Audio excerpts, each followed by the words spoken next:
Advanced Warfare ruined Call of Duty, and that's not because of its advanced movement system, a campaign that featured a prominent actor turning human garbage as its villain, but instead of the game's stance on loot boxes and micro DLC that had massive implications on the franchise. Let me just get one thing out of the way. Advanced Warfare is a fine game, it's not my personal favorite, and it's not my least favorite. Yet the decision to add loot boxes to this game is a decision that lingers about the franchise like a wet fart in an elevator. Loot boxes, or supply drops as it's known in Call of Duty, was basically just a gambling system at a chance for players to either get cosmetic items or different variants of weapons that had different statistical upgrades. And it's through this system that we saw a massive imbalance between those that bought supply drops and those that didn't buy supply drops, because yes, you could earn supply drops through playing various matches, but why try to get a chance at earning one at the end of a match when you could just buy 30 of them for 30 bucks or whatever the price tag was and possibly earn some really broken weapons? As for the implications this caused, it obviously gave Activision a reason to just do whatever they wanted. They saw that players would basically pay money for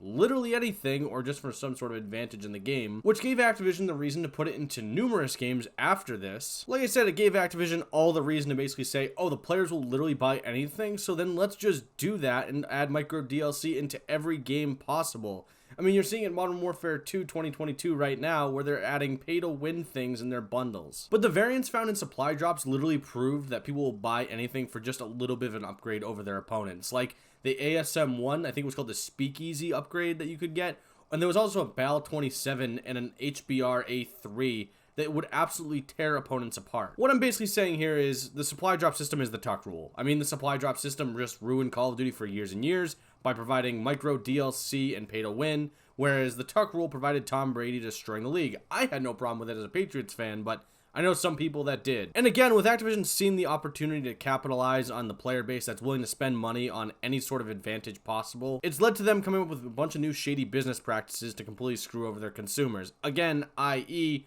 they have a pay-to-win system in Modern Warfare 2. Or, like how they decided to not transfer everything over for people who were buying Modern Warfare 2 from Modern Warfare 2019, Cold War, Vanguard, and decided then eventually to resell the same skins that you bought in Modern Warfare 2 2022. It is insane, the shady business practices that continue to happen with Activision, and we all eat it up. But I feel like it started with this game. The shady business practices of including overpowered guns and stuff like that all started in Advanced Warfare. And I know there's a lot of people out there that like to point to skill-based matchmaking as the big Call of Duty ruiner, but to me there's nothing more frustrating than micro DLC, especially pay-to-win micro DLC, which is what we saw in Advanced Warfare. And I know a lot of other games were doing the whole loot box thing, and as it was like the big loot box craze of the late 2010s, but it was Activision's whole take on it, and the fact that they didn't listen to any criticism on it, on the fact it was just gambling and clear pay-to-win, that really was just like a massive middle finger to its fans. And I know people will be quick to point out battle passes and saying how it's a much better system than supply drops. It's not. It's like basically the same thing.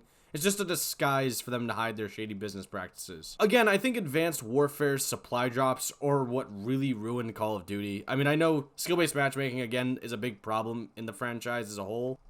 But if you had to look on a Call of Duty timeline and say that's where Call of Duty jumped the shark and kind of did the whole, hey, let's just monetize everything we can and take money from our consumers and just give them crappy content or pay to win content so that way they actually spend tons of money on the game. It's this game. I understand, like I made a comment about Black Ops 2 having, you know, camos and stuff like that. It was the first iteration to have extra little micro DLC, but this is garbage. This is just absolute greed in a game. That's all it is. I mean, that's what the supply drop system is just pure greed for a massive publisher to just milk out of their player base. But I would like to know what you think in the comment section below. What do you think of supply drops? Do you think they were good or bad for Call of Duty? Would you ever like to see them again? And if you say yes, please go to the doctor. It's not a good system, and it's terrible. I'm sorry to sound like a dick about it, but it's awful. I don't know why they ever did this and why it stayed for so long.